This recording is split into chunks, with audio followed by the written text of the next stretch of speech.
warahmatullahi wabarakatuh. Sebelumnya, perkenalkan nama saya Rosila, NIM 18625050093 dari Prodi PG PAUD R+, semester 3, Universitas Pancasakti Bekasi.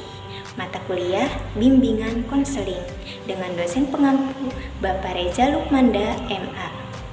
Nah, di sini saya akan membuat video tentang studi kasus anak kesulitan dalam bersosialisasi dengan temannya. Tujuan dari pembuatan video ini untuk pemenuhan tugas UAS mata kuliah bimbingan dan konseling. Latar belakang perkembangan anak terjadi mulai dari aspek sosial, emosional, dan intelektual yang berkembang pesat saat anak memasuki usia prasekolah 3-6 tahun dan bisa disebut dengan golden age.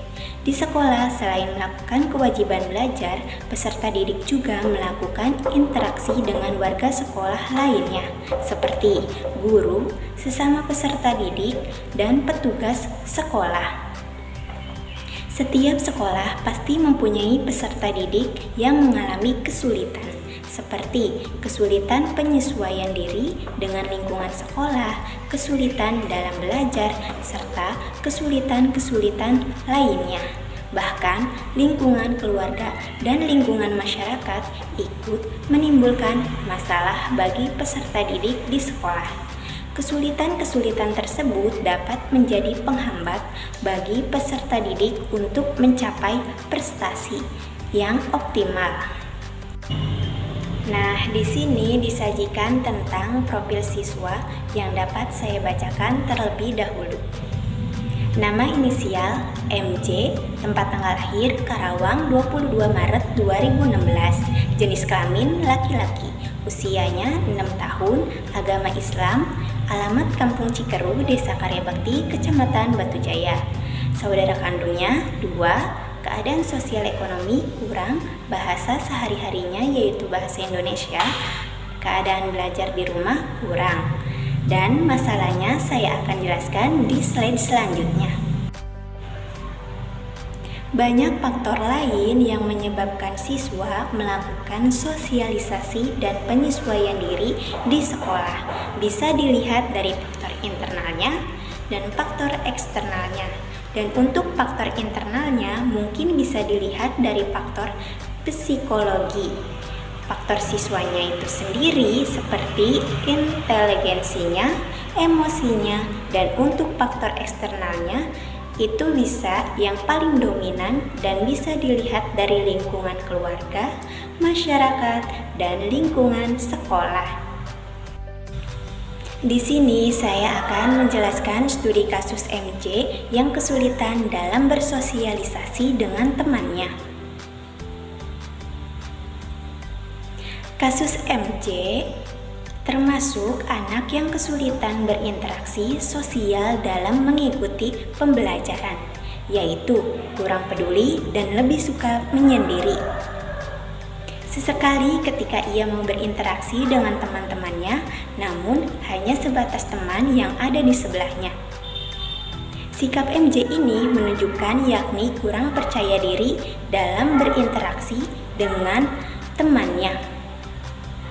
Cenderung kurang berani untuk berbicara langsung, sehingga ia malu dan takut saat berbicara. Maka itu, MJ ini tidak mempunyai teman dan jarang sekali teman kelasnya bermain dengan MJ. Dikarenakan MJ pendiam dan bersikap cuek terhadap teman-temannya. Bernama inisial MJ ini ketika berada di sekolah, ia dapat mengikuti kegiatan pembelajaran di sekolah dengan baik. Tetapi MJ tidak berkomunikasi dengan teman dan terkadang dengan guru pun ia sulit berkomunikasi. Saat guru mengajar di kelasnya, MJ ini hanya melihat dan mengerjakan apa yang harus dikerjakan. Saat kegiatan bermain atau bernyanyi maupun olahraga, MJ ini hanya terlihat menyendiri dan kadang suka bengong sendiri, lalu seketika bersandar di tembok. Keterlibatan si MJ dalam interaksi sosial dengan teman-teman di kelasnya dapat dikategorikan pasif, karena meskipun berada dalam kelompok teman bermain, namun MJ ini lebih baik cenderung bersikap diam dan merespon secukupnya terhadap aktivitas yang sedang dilakukan oleh teman-temannya. Kadang juga menangis dan mengamuk, sebab ia merasa dirinya dipaksa untuk berbicara. Di sini ada 3 cara menangani. Yang pertama ada tahap pertama, kemudian tindak lanjut, dan ketiga melalui BK. Tahap pertama, bisa menggunakan pendekatan pribadi terhadap MJ di rumah, yaitu dengan menanyakan terlebih dahulu seperti apa keadaan orang tuanya di rumah, dan kita dekati dan dibuat nyaman sehingga ia terbuka dan mau bercerita semua masalah yang dihadapinya.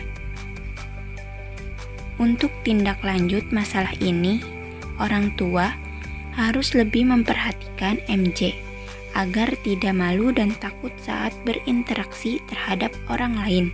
Dan guru harus berkomunikasi dengan orang tua dan bekerja sama untuk melihat perkembangan selanjutnya.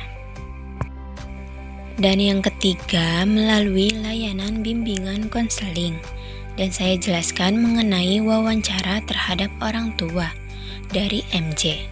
Berikut pertanyaan yang saya tanyakan kepada orang tua MJ. Pertanyaan pertama, apakah anak bapak atau ibu mampu memulai pembicaraan dengan orang dewasa di sekitarnya? Kedua, apakah anak bapak atau ibu bersedia menjawab jika dia diajak berbicara dengan orang lain? 3. Apakah MJ sering bertengkar dengan teman-temannya pada saat di rumah?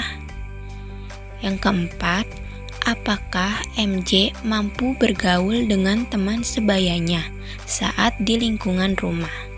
Dan yang kelima, apakah bapak atau ibu pernah menanyakan perasaan MJ saat belajar di sekolah?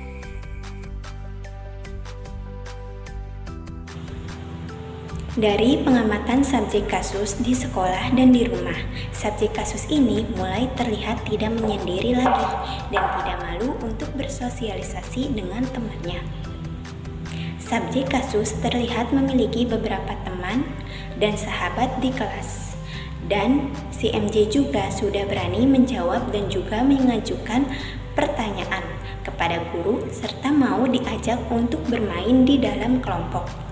MJ ini merasa lebih baik sejak bersosialisasi dengan temannya. Sekian video presentasi saya, kurang lebihnya saya mohon maaf. Wabillahi taufiq wal hidayah. Wassalamualaikum warahmatullahi wabarakatuh.